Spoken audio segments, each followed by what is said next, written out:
Сегодня свой профессиональный праздник отмечают актеры кукольного театра. Во Всемирный день кукольника театр юного зрителя устроил для детей с ограничениями по здоровью яркое представление. Коллектив театра для маленьких существует более 20 лет. За это время актеры сумели завоевать любовь и признание не только ингушского зрителя. На счету труппы многочисленные гастроли и награды, полученные на различных конкурсах. За эмоциями маленьких зрителей наблюдала Мадина Пугоева. Я хоряца, спасибо. Да. И сразу же это. Да, на первый план, да.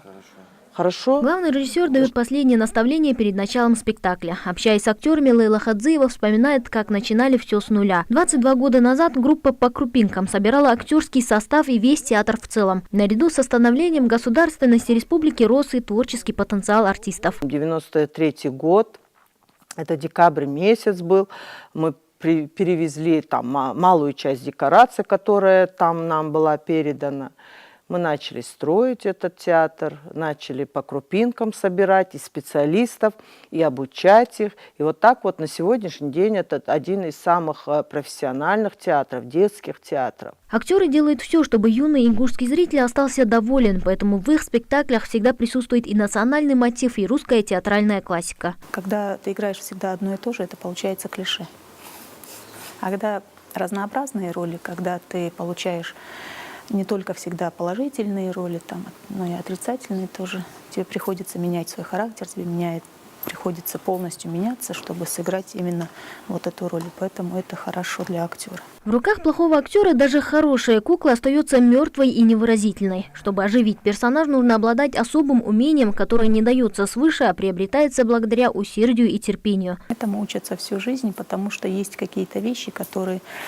Технология не стоит на месте, и куклы, естественно, меняются, и технология куклы тоже меняется, и приходится по ходу учиться. Конечно, не обходится и без казусов. Бывает, что текст забудут или декорации сломаются. Умение выйти из непредвиденной ситуации – в этом тоже заключается мастерство актера. Был случай, я играл Вампола, мой однокурсник играл Муртаза, есть такой персонаж был.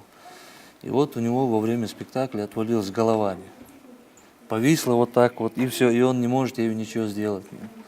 И в этот момент я его закрыл, я стоял на пандусе в такой большой одежде, я его прикрыл собой, он в это время быстро починил куклу, там буквально секунд 5-10, может быть, быстро поддел то, что надо, и раз снова выскочил и начал дальше спектакль играть.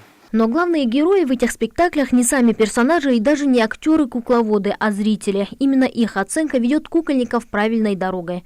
Пока вот куклу не вложишь в душу и не передашь через свою руку душу и любовь к этой кукле, она никогда не оживает.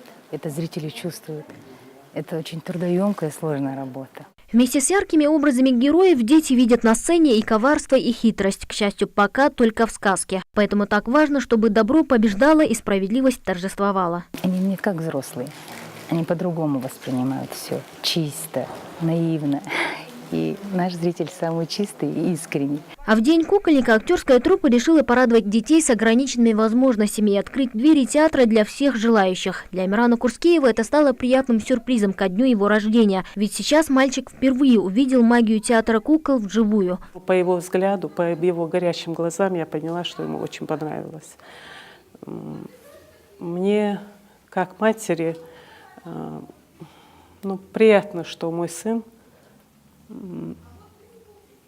так воспринял все это. Сегодня Ингушский театр юного зрителя может гордиться широким репертуаром, десятком наград и гастролями в ведущих городах России. В планах у театральной труппы покорение новых творческих вершин и расширение собственных сценических возможностей. Мадина Пугоева, Магомед Дидигов, Новости 24.